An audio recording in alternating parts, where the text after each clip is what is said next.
Good evening students, welcome to Janvani classes. मैं अभिषेक भारद्वाज आपका स्वागत करता हूं हमारी इस सीरीज में, जहां पर आप मेरे साथ पढ़ेंगे बीएससी फिजिक्स।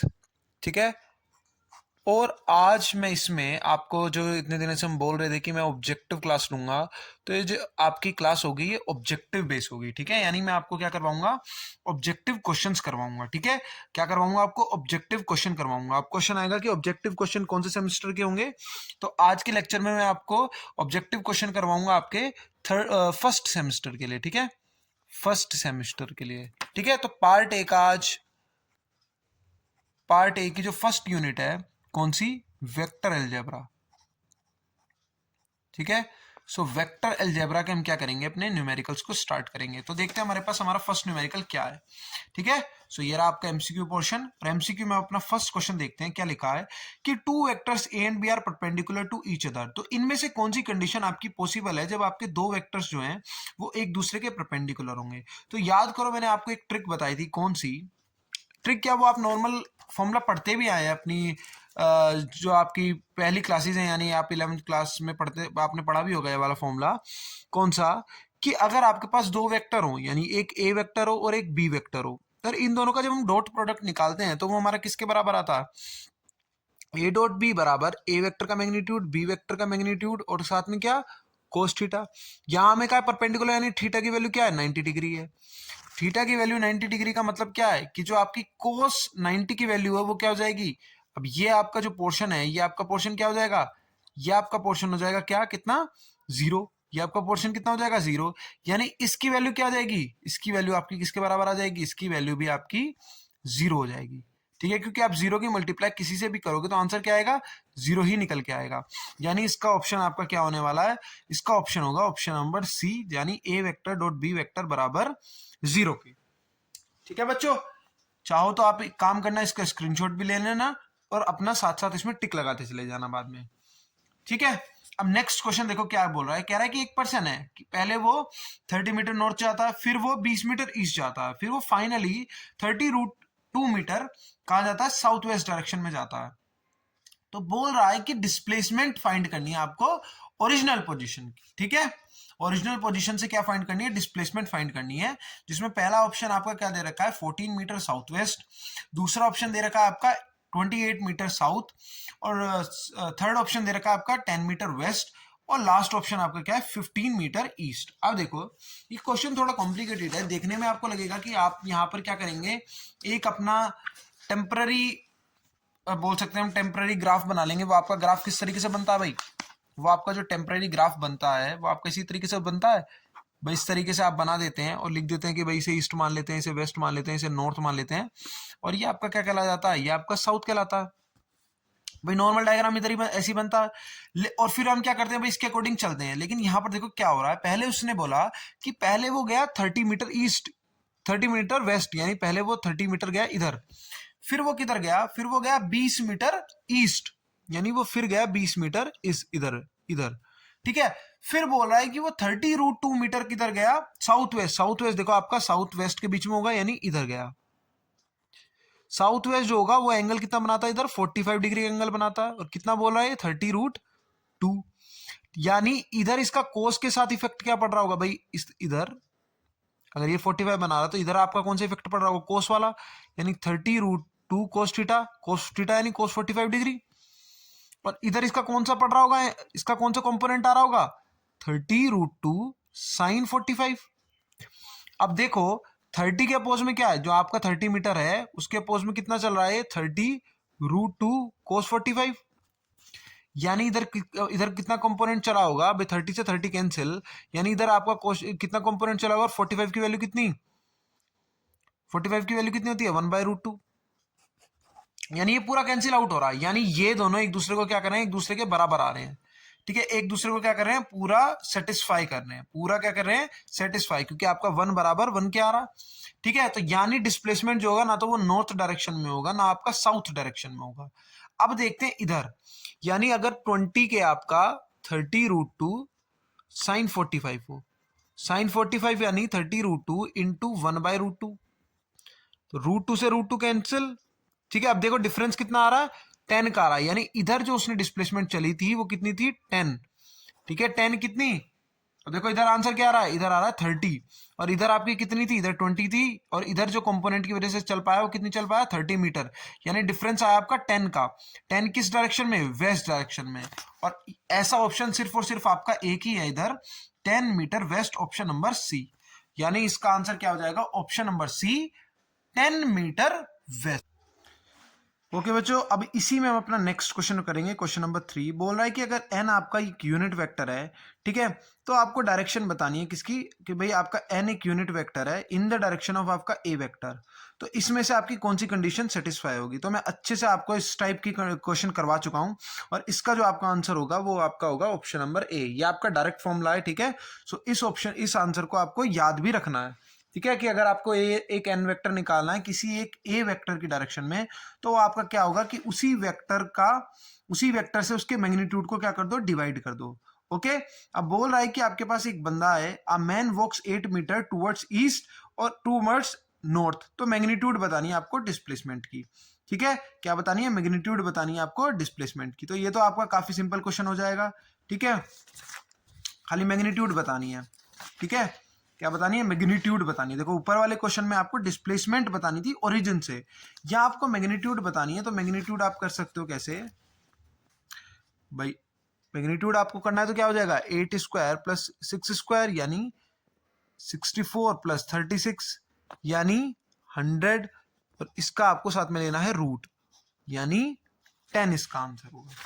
तो इसका आंसर आपका क्या हो जाएगा, 10 मीटर। अब आप बोलेंगे सर ये क्यों नहीं, क्योंकि यहां पर बच्चों रूट मिस है, ठीक है। इसका अगर रूट में भी दे रखा होता तो आपके ये दोनों ऑप्शन इसके आंसर हो सकते थे, यानी इसका ऑप्शन कौन सा होगा, option number C is your correct answer, ठीक है। Option number C is your correct answer, ठीक है। नेक्स्ट अब आपका कौन सा क्वेश्चन है, नेक्स्ट है कि क्लॉकवाइज सिस्टम के हिसाब से इनमें से कौन सा रूल सेटिस्फाई हो रहा होगा। सो क्लॉकवाइज सिस्टम अगर आपको याद हो तो आपका क्लॉकवाइज सिस्टम क्या होता है, क्लॉकवाइज सिस्टम भाई मैंने आपको बताया इस तरीके से, है ना, ये एक सर्कल और यहाँ पर मैंने आपको बताया भी था कि भाई ये आपका मान लो ये आई मान लो, है ना, ये आपका आई, ये आपका जे और ये आपका के कैप, ठीक है। यानी आई डॉट जे आपका के देता है, के डॉट आई आपका जे देता है, जे डॉट के आपका आई देता है, जे डॉट के आपका आई देता है, आई डॉट जे आपका के देता है, ठीक है। तो इसी तरीके से इस क्लॉकवाइज सिस्टम को आप देखते हैं कौन सा आपका सेटिस्फाई इनमें से कर रहा है, ठीक है, क्लॉकवाइज सिस्टम के लिए। तो देखो के डॉट आई आपका 1 होता है क्या, ठीक है, ठीक है। ये देखो ढंग से अगर मैं आपको बताऊं तो बेसिकली इसमें होता है क्या है कि आई डॉट आई जो होता है वो आपका 1 के बराबर आता है, ठीक है।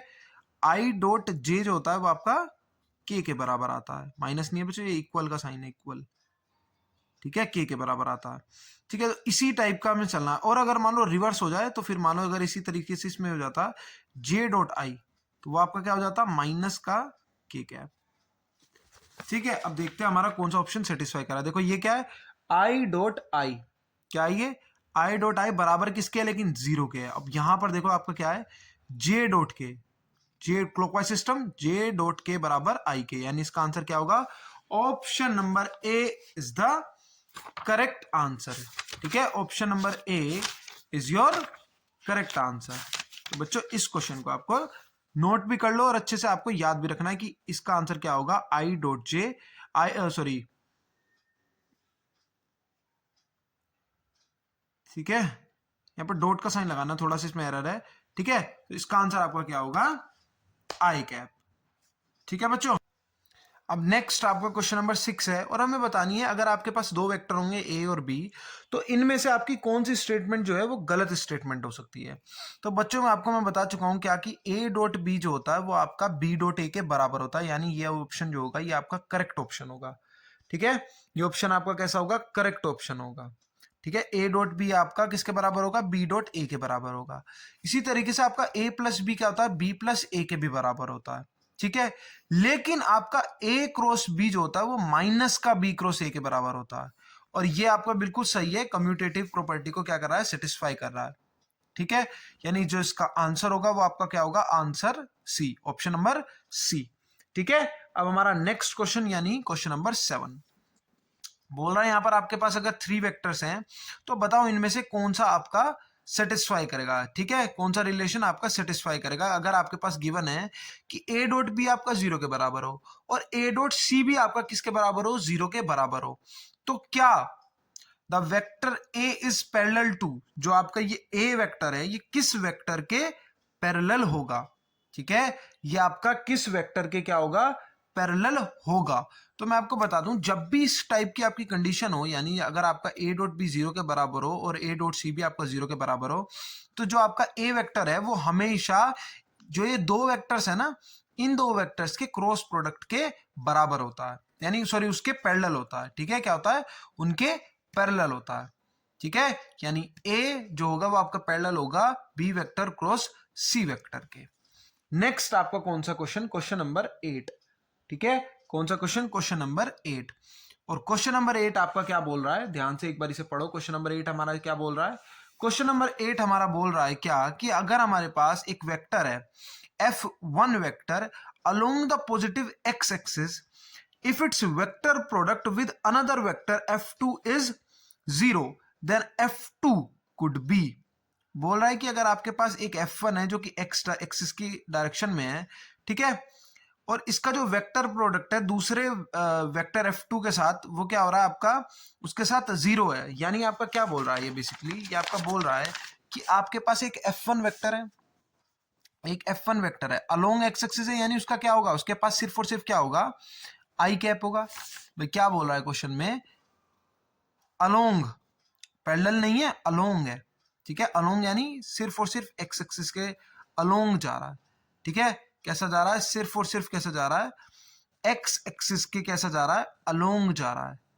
ठीक है, सिर्फ और सिर्फ एक्स एक्सिस के क्या जा रहा है? अलोंग जा रहा है। ठीक है, अलोंग जा रहा है ना, हाँ थोड़ा सा मिस्टेक होगी, अलोंग जा रहा है यानी उसके पास क्या होगा? देखो अलोंग जाने का मतलब है ये आपका एक्स एक्सिस है, यानी इस तरीके से उसके अलोंग जा रहा है, यानी उसके पास सिर्फ क्या होगा?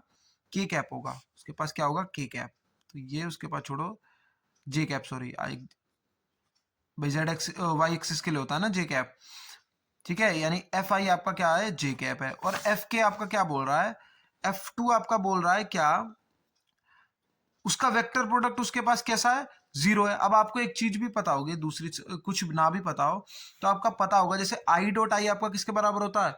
1 के बराबर होता है। इसी तरीके से आपका आई डॉट आई आपका किसके बराबर होगा? आई क्रॉस आई आपका किसके बराबर होगा? 1 के बराबर, ओ सॉरी, आई क्रॉस आई आपका किसके बराबर होगा? 0 के बराबर होगा। अब देखो यहाँ पर आई किसके पास है किसी के पास आई? सिर्फ ऑप्शन नंबर ए के पास है ना भाई। ये आपका F1 जो है किसके बराबर? F1 जो है अलोंग एक्स एक्सिस है ना, एक्स एक्सिस के साथ है, यानी F1 जो है वो आपका आई कैप होगा।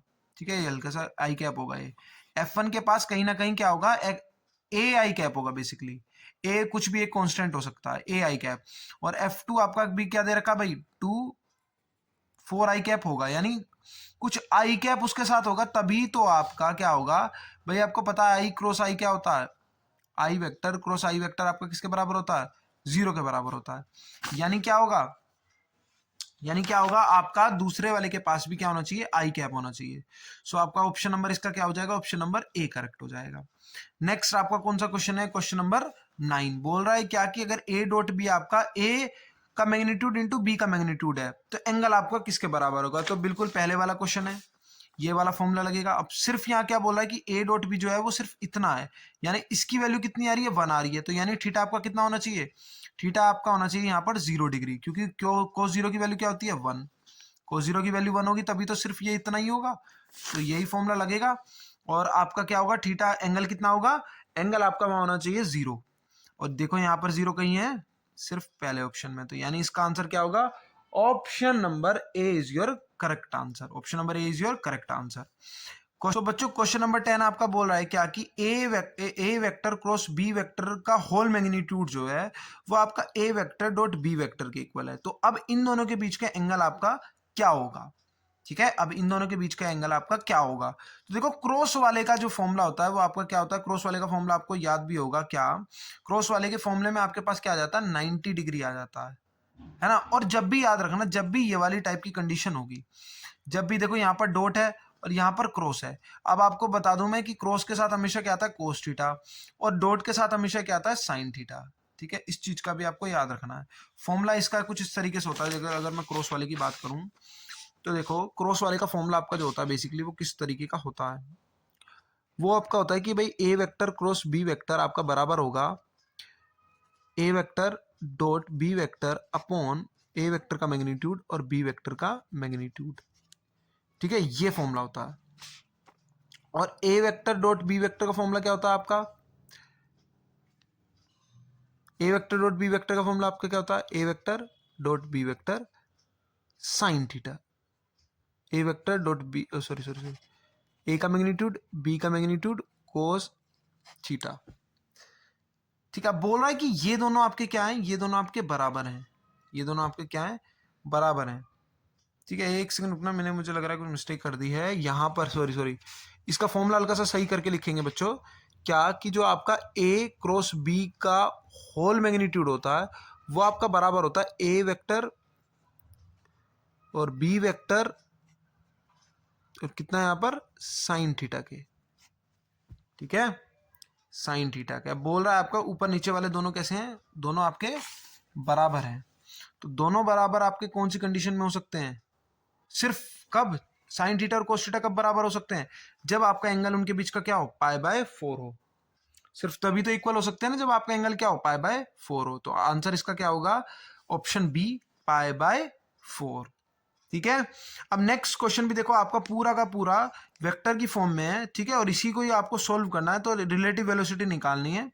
ठीक है, ये काफी इजी क्वेश्चन है, आप इसको एक बार ट्राई करना, नहीं होगा तो कमेंट सेक्शन में बताना। ठीक है, मैं अगर आपको इसका आंसर बता दूं तो इसका आंसर जो होगा आपका इसका option number C correct answer होगा। ठीक है भाई, ये बोल रहा है कि एक बोट है, आपकी वेलोसिटी इन्होंने वेक्टर फॉर्म में दे रखी है, ग्राउंड के रेस्पेक्ट में इस तरीके से मूव कर रही है। ठीक है, और the water in the river, जो मतलब जो पानी है रिवर का, वो उसकी जो वेलोसिटी है वो आपकी ये गिवन है, और relative velocity of boat with respect to water आपका पूछ रखा है। ठीक है, relative velocity of boat with respect to आपका वाटर इन्होंने क्या कर रखा है, पूछ रखा है। ठीक है, तो ये क्वेश्चन भी आपका इजी हो जाएगा। बेसिकली इसमें हम क्या करते हैं, जिसके रेस्पेक्ट में पूछते हैं, यानी वी ए माइनस वी भी कर देते हैं, बस सिंपल यही करते हैं हम इसमें रिलेटिव वेलोसिटी के लिए। तो ए आपका क्या है 3i प्लस 4j, बी आपका क्या है माइनस का 3i माइनस का 4j, यानी आप क्या करेंगे V A minus V B, तो वी ए आपका काम करेगा ये वाला, और माइनस वी बी तो माइनस माइनस प्लस, और यहाँ भी माइनस माइनस प्लस, तो 3i plus 3i 6i, 4j plus 4j 8j। तो आंसर आपका आंसर नंबर सी करेक्ट होगा। चलो मैंने इसको बता भी दिया आपको किस तरीके से ये होगा। ठीक है, हालांकि अगर आगे ऐसे क्वेश्चन आएंगे तो मैं आपको ही दूंगा, क्योंकि बहुत इजी क्वेश्चन है बेसिकली, मतलब इसमें बेसिक फॉर्मूला लगना है। ठीक है, इसी तरीके से जैसे क्वेश्चन नंबर 12 है, बोल रहा है कि अगर दो वेक्टर एक दूसरे के पैरेलल होंगे तो इनमें से कौन सी कंडीशन आपकी क्या होगी, सेटिस्फाई होगी। ठीक है, इनमें से कौन सी कंडीशन सेटिस्फाई होगी, तो देखते हैं इनमें से कौन सी कंडीशन आपकी सेटिस्फाई की जा सकती है। ठीक है, अब देखो रिलेटिव वेलोसिटी, अब ठीक है, तो पैरेलल होने की आपकी कंडीशन कौन सी होगी, क्वेश्चन नंबर 12। थोड़ा सा ट्राई करें, आपको टाइम देता हूं मैं।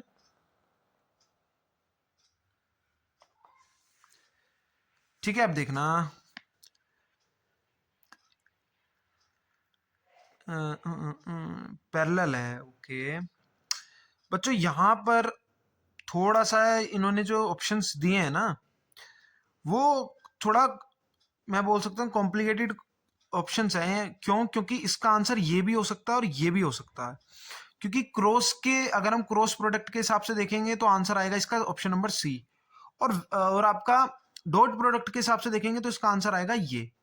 ठीक है, क्यों, क्योंकि पैरेलल बोल रखा है, पैरेलल के लिए आपका थीटा क्या होता है 0 डिग्री के बराबर होता है। अब जब यहां पर आप 0 डिग्री पुट करेंगे, जब आप यहां पर 0 डिग्री पुट करेंगे तो ये आपका 0 के बराबर आ जाएगा, और ऊपर वाले में 0 डिग्री पुट करेंगे तो ये दोनों आप इसमें बराबर आ जाएंगे।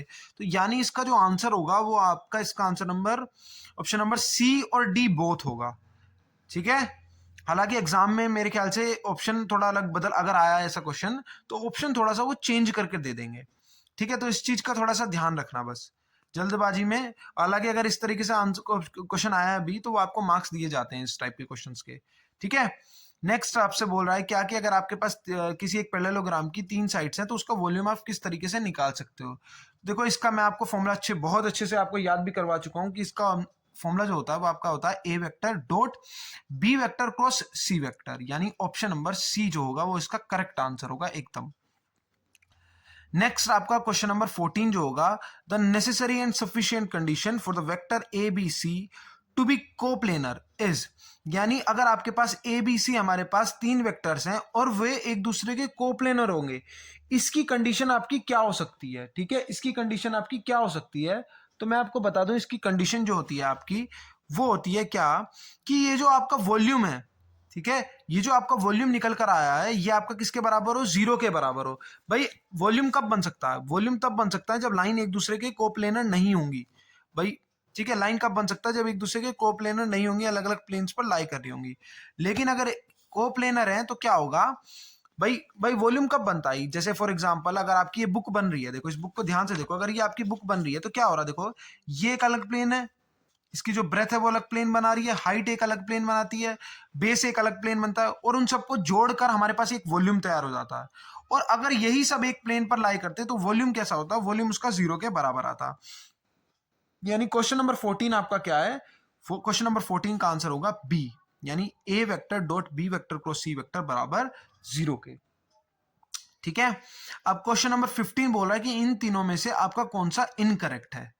ठीक है, तो मैं देखो इनकरेक्ट की अगर आपको बात बताऊं तो इसका जो इनकरेक्ट ऑप्शन होगा वो ऑप्शन नंबर भाई A vector B vector cross C vector equals to हम लिख सकते हैं C vector cross A vector into B vector. हाँ बिल्कुल लिख सकते हैं। सिमिलरली ए वेक्टर ये बिल्कुल जीरो के बराबर होगा, और A vector cross B vector into C vector, क्या ये तीनों नहीं बिल्कुल बराबर नहीं होंगे? हाँ तो सही तो है, हाँ नहीं भी दे रखा है ऑप्शन, देखो equals to not equals to दे रखा है ना, तो यानी ये सही ऑप्शन है। अब नेक्स्ट बचा, इसका मतलब यही आंसर होना चाहिए, और दिख भी रहा है हमको क्या भाई, A vector dot B vector dot C vector, ये इसके बराबर आपका नहीं होता है। ठीक है, यहां पर आपका क्या होगा, थोड़ा सा चेंज होगा इस वाले में।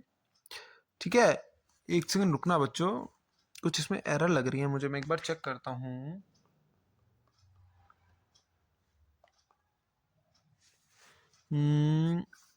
भाई ये नॉट इक्वल्स टू ही दे रखा है ना, और ये तो इक्वल होगा ही। अब बचे ये दोनों ऑप्शन, और आपको पता है बी वेक्टर, ओके हाँ बिल्कुल, इसका आंसर जो होगा आपका option number D is your correct answer. ठीक है, option number D is your correct answer. Next आपका होगा क्वेश्चन नंबर 16। क्वेश्चन नंबर 16 भी यही बोला है कि इन सब में से कौन सा रिलेशन आपका सेटिस्फाई नहीं होगा। तो देखो आपका क्लियर दिख रहा है कि ये वाला रिलेशन इसका सेटिस्फाई नहीं होगा। क्यों? क्योंकि इस रिलेशन का फॉर्मूला मैंने अभी आपको बताया, तो क्या देखो बाहर पूरे में मैग्नीट्यूड है, अगर ये मैग्नीट्यूड हट जाता है तो हमारे पास एक एक्स्ट्रा वेक्टर आ जाता है जिसका नाम होता है एन कैप, यूनिट वेक्टर आ जाता है। तो इसके बाहर अगर आपका एन कैप होता तो ये आपका करेक्ट आंसर होता, मुझे और ऑप्शंस में जाने की जरूरत ही नहीं है। ठीक है, इसका करेक्ट ऑप्शन आपका ऑप्शन नंबर सी होगा। नेक्स्ट आपका कौन सा question, question number 17। Question number 17 बोल रहा है इनमें से कौन सी क्वांटिटी आपकी क्या है, स्केलर क्वांटिटी है। ठीक है, इनमें से कौन सी क्वांटिटी आपकी कौन सी क्वांटिटी है, स्केलर क्वांटिटी है।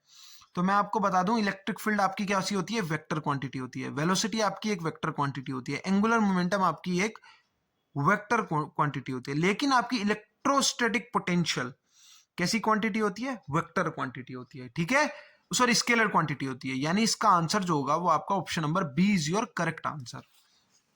ठीक है, so option number B is the correct answer of question number 17।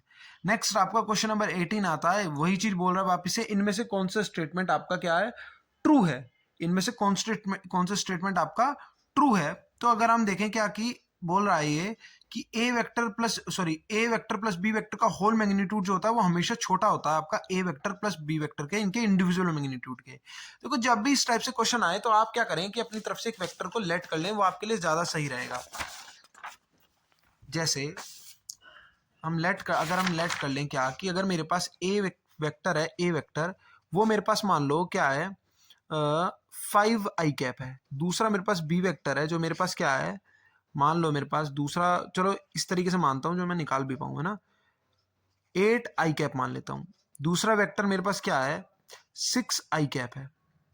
6 J cap मानता हूँ, 6 जे कैप।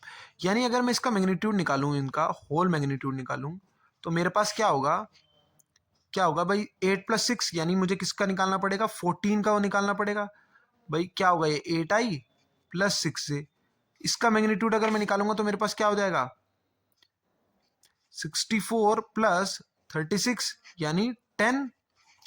और अगर मैं सिर्फ एक अलग इंडिविजुअल मैग्नीट्यूड निकालूं तो देखो 8 का क्या आएगा 64, और b मेरे पास क्या आएगा 36, और इन दोनों को ऐड करूंगा तो मेरे पास क्या आ जाएगा, सॉरी ये आएगा 8 और ये आएगा 6, और इनको ऐड करूंगा तो 10 आएगा, यानी बराबर तो ये आ सकते हैं। ठीक है, बराबर तो ये आ सकते हैं, और ये हमेशा छोटा भी आएगा। आप कुछ और लेट करके देख लेंगे तो ये छोटा भी आएगा, तो ये ऑप्शन भी करेक्ट होगा। सिमिलरली ये ऑप्शन भी करेक्ट होगा, यानी इसका आंसर जो होगा वो आपका ऑप्शन नंबर सी आपका करेक्ट आंसर होगा। ठीक है, अब ये बोट वाला टाइप मैंने आपको क्वेश्चन अभी जस्ट करवाया, तो ये वाला आपका ट्राई करना है खुद से कि किस तरीके से आप ये क्वेश्चन कर सकते हो। नहीं होगा तो मैं यहीं पर हूं, आपको बता दूंगा। ठीक है, नेक्स्ट आपका क्वेश्चन नंबर 20। ठीक है, नेक्स्ट आपका कौन सा question, question number 20। So question number 20 का आंसर क्या होगा, विच ऑफ द फॉलोइंग आपका इनकरेक्ट। तो देखो जे क्रॉस आई आपका किसके बराबर होता है, माइनस का के कैप के, ये बिल्कुल सही है। ठीक है, जे क्रॉस आई आपका माइनस का के कैप के बराबर होता है। इसी तरीके से के डॉट जे आपका माइनस का आई कैप के बराबर होता है, और आई के आपका किसके बराबर होगा, माइनस का जे, ये तो सही है। और के आई आपका किसके बराबर होगा, के आई आपका बराबर होता है, के क्रॉस आई आपका माइनस का जे के बराबर होता है। इन दोनों ऑप्शन में से कुछ एक गलत होगा, है ना। तो देखते हैं हमारा कौन सा इनमें से गलत होगा। भाई के इधर लाई करता है ना, के से हम उल्टा चल रहे हैं ना, के से रिवर्स चल रहे हैं भाई। क्लॉक रूल को याद करो, तो के से हम उल्टा चल रहे हैं, उल्टा चल रहे हैं तो माइनस आएगा। ठीक है, अब यहाँ क्या कर रहे हैं, हम सीधा चल रहे हैं, है ना। इधर के से आई जा रहे हैं, क्या कर रहे हैं हम, के से आई जा रहे हैं, एंटी क्लॉक, तो माइनस का जे नहीं होगा ना, प्लस का जे होगा। सो ऑप्शन नंबर डी आपका करेक्ट होगा। भाई हम बिल्कुल अपना इसी रूल को फॉलो कर रहे हैं, है ना, एंटी क्लॉकवाइज रूल को हम क्या कर रहे हैं, फॉलो कर रहे हैं। यानी आपका क्या होता है भाई, के से अगर आप आई जाते तो आपका जे आना था, यहाँ पर आपका क्या है, माइनस का जे है, तो ये आपका रॉन्ग आंसर होगा। फिर से एक बोर्ड वाला क्वेश्चन है, इसको भी एक बार ट्राई करना, काफी ईजी क्वेश्चन है, वेक्टर की फॉर्म में क्वेश्चन होगा ये वाला। ठीक है, और अब इस चैप्टर का आपका लास्ट न्यूमेरिकल, वो आपका क्या बोला है कि इनमें से कौन सा आपका इनकरेक्ट है, कौन सा ऑप्शन आपका इनकरेक्ट है। देखो ये तो अभी हम करके आए हैं, बिल्कुल करेक्ट है। ये हम मैं अभी ये भी करके आए हैं क्या भाई, आपका ए क्रॉस बी आपका माइनस का बी क्रॉस ए के बराबर होता है, इन्होंने इसलिए नॉट इक्वल लिख रखा है, इसका मतलब ये भी करेक्ट है। सिमिलरली ये आपका बिल्कुल बेसिक फॉर्मूला होता है, ये भी आपका करेक्ट है। जो गलत है वो इसमें ये वाला है, option number C is your wrong answer. ठीक है बच्चों, सो आपका आज कंप्लीट हो गया है फर्स्ट चैप्टर। और आज थोड़ा सा बच्चों मेरी देखो तबीयत अभी खराब चली है, इस वजह से मैं थोड़ा कम ही करवा पाया हूँ, लेकिन मैं ट्राई करूंगा आपको नेक्स्ट लेक्चर में आपका 4-5 यूनिट तो कंप्लीट करवा ही दूं। ठीक है, सो आज के लिए मैं थोड़ा आपसे माफी चाहूंगा, बाकी मैं ट्राई करूंगा नेक्स्ट लेक्चर में आपका अच्छे से करवा दूं। ठीक है, चलो फिर आज के लिए इतना ही रखते हैं। Thank you very much.